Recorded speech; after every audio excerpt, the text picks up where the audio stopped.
They're coming to finish what they started.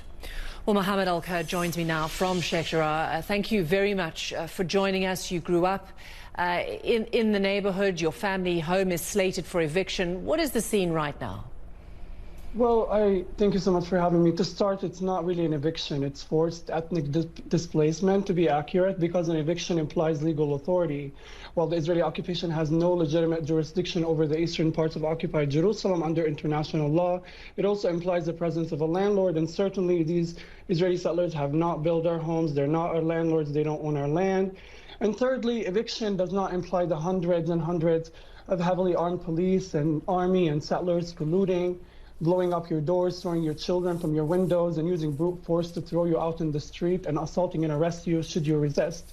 It doesn't imply the grenades. It doesn't imply the rubber-coated bullets. It's not an eviction. According to the UN and countless politicians and human rights organizations, it could amount to war crimes. Actually, the situation is pretty tense, I can tell you, and we're very scared of losing our homes to Israeli settler organizations. These settlers and courts would argue that their claims to the land predates you and your family. Have you been allowed to prove otherwise? No. The Israeli occupation courts take their documents without verification, without authentication or challenge, whereas our documents will not be looked at. They will not be taken into consideration. Besides, just because something is technically legal does not mean it's ethical or moral or historically just or accurate or correct.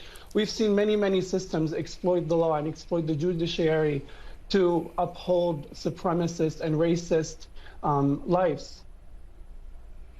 You've written very powerfully about being 11 and remembering this incident that I spoke about these settlers coming to your home and taking half of it. How does it feel to have grown up with what you've called the anxiety of dispossession? It feels familiar because this is what every Palestinian feels like under the crushing fangs of Israeli colonialism in Palestine. My grandmother was thrown out of her home in 1948 in Haifa, and she was thrown out again in 1967 and again in 2009 when Israeli settler organizations colluding with the Israeli state took over half of our home. And this is my second time being dispossessed from my family should they go ahead and do it to me. It's scary, but it also has a name. It's settler colonialism, and it's apartheid, and it's the fact that these settler organizations are working together with the state to exploit the law to dispossess Palestinians.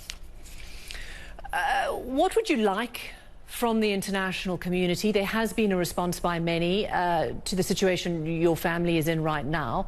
What would you like to hear, especially from the new Biden administration?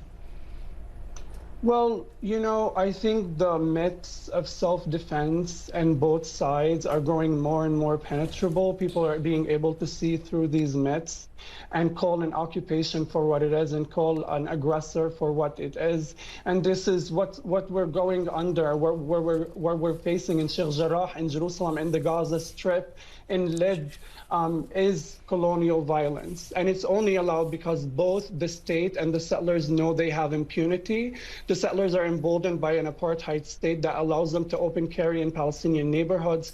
And the state is emboldened by an international community that refuses to call it out for what it is, that allows it to intentionally target civilian neighborhoods in the Gaza Strip and massacre 24 Palestinians, including 9 children, without facing any consequences. I don't expect much of the Biden administration, knowing that Ned Price refused to even condemn the killing of 9 Palestinian children tells me all I need to know. Obviously, I would like the international community to hold Israel accountable under international law, but I also hope free people of the world do their part to push their governments.